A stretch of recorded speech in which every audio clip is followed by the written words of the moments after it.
Assalamualaikum warahmatullahi wabarakatuh. Kami dari kelompok 2 ingin menjelaskan tentang superstruktur dan infrastruktur politik. Dan sebelum itu, izinkan kami memperkenalkan diri. Oke, saya sendiri sebagai moderator atau host. Nama saya Nurmadi dan ada 3 rekan saya yang bernama Saripah, Maya Rifki Nasution, dan Erika. Oke, kita langsung ke pembahasannya. Yang pertama akan dijelaskan oleh Saripah, yaitu suprastruktur politik di Indonesia.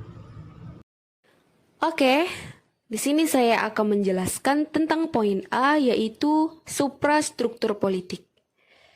Di struktur politik terbagi menjadi dua, adanya suprastruktur politik dan infrastruktur politik. Suprastruktur politik ini adalah suatu mesin politik resmi yang ada di suatu negara. Sedangkan di infrastruktur politik ini meliputi adanya partai politik, kelompok kepentingan, kelompok PNK, serta media komunikasi politik. Jadi, suprastruktur ini adalah sebagai mesin politik resmi di suatu negara dan merupakan penggerak politik yang bersifat formal. Dengan kata lain, suprastruktur ini adalah sebagai gambaran pemerintah dalam arti luas yang terdiri dari lembaga-lembaga negara yang tegas. Lalu bisa disingkatkan bahwasanya penjelasan suprastruktur politik ini dapat diartikan sebagai susunan kehidupan politik pemerintah di suatu negara. Di suprastruktur ini, ia bertumpu pada trias politika yang bisa terbagi menjadi 3 kekuasaan yang tercantum di dalam Undang-Undang Dasar 1945. Lalu, menurut Montesquieu, ada yang namanya trias politika yang saya sebutkan tadi. Ia meliputi dari 3 bagian. Yang pertama itu adalah legislatif. Lalu yang kedua eksekutif, yang terakhir adalah yudikatif. Apa itu legislatif? Nah, legislatif itu adalah suatu yang bisa membentuk undang-undang dasar. Eksekutif yang melaksanakan undang-undang dasar. Lalu yang terakhir yudikatif, ia adalah kekuasaan untuk mempertahankan undang-undang, termasuk kekuasaan untuk mengadili setiap pelanggaran terhadap undang-undang. Apa contohnya di legislatif? Nah, di legislatif itu contohnya adanya DPR, DPD, dan MPR. Kemudian eksekutif itu yang melaksanakan undang-undang adalah presiden. Kemudian yang terakhir contohnya adalah Mahkamah Agung, Mahkamah Konstitusi, dan Komisi Yudisial. Lalu apa tugas DPR itu? Nah, DPR tugasnya adalah ia berwenang membentuk undang-undang dan membahas RPABN. Lalu, apa tugas DPD? DPD ini tugasnya adalah pengajuan usul dari daerah serta mengubah undang-undang. Lalu MPR tugasnya adalah mengubah dan menetapkan undang-undang lalu mengangkat dan melantik presiden.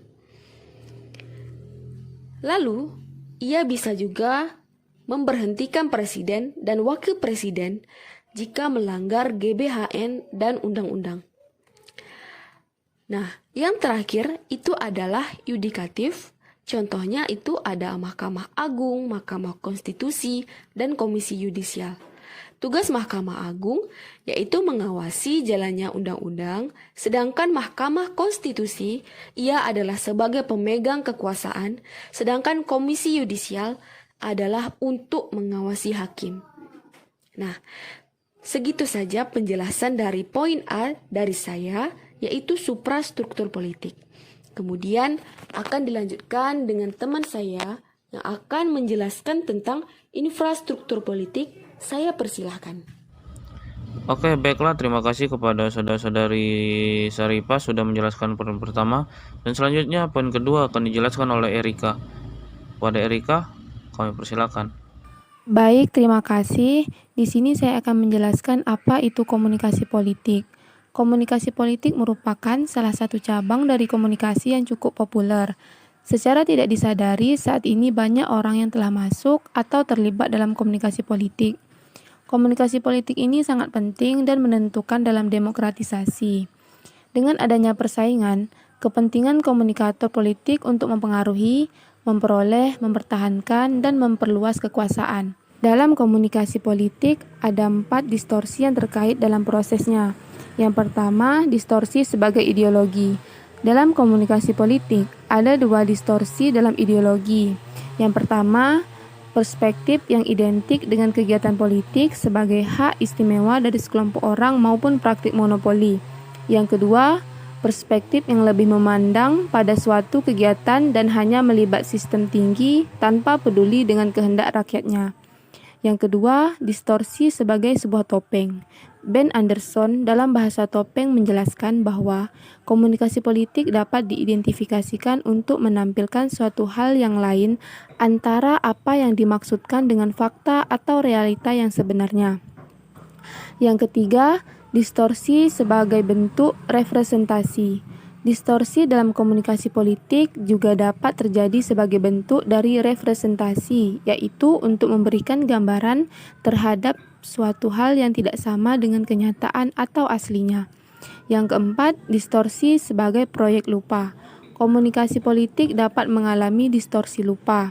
Artinya, sebagai sesuatu hal yang mampu dimanipulasi, lupa tersebut diciptakan tidak hanya untuk beberapa orang saja, akan tetapi juga untuk khalayak umum dan masyarakat luas. Oke, selanjutnya poin yang ketiga akan dijelaskan oleh saudari kita Maya Revi Nasution. Kepada Maya kami persilakan. Baik, terima kasih. Di sini saya akan menjelaskan tentang tipe-tipe komunikasi politik. Jadi sebelum itu kita pahami dulu pengertian dari komunikasi politik.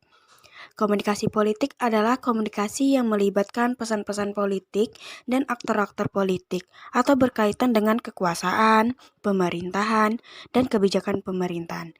Dengan pengertian ini, sebagai sebuah ilmu, terapan komunikasi politik bukanlah hal yang baru.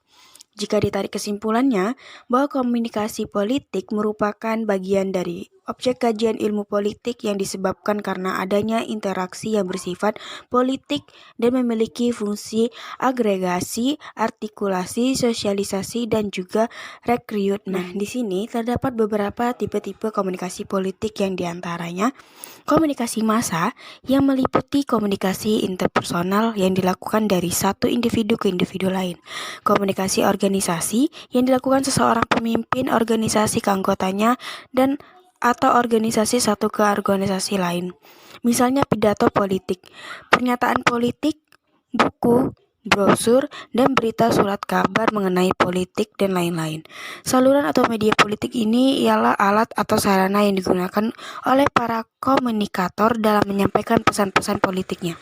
Oke, baiklah, kepada saudari Maya Revi Nasution, terima kasih telah menjelaskan poin yang ketiga, dan itu merupakan poin yang terakhir dalam penjelasan kita. Oke, terima kasih yang sudah menonton dan sudah mau mendengarkan diskusi kami tentang struktur politik dan infrastruktur politik. Demikian, sebelum itu kalau ada salah kata mohon dimaafkan. Baiklah, wabillahi taufiq wal hidayah. Assalamualaikum warahmatullahi wabarakatuh.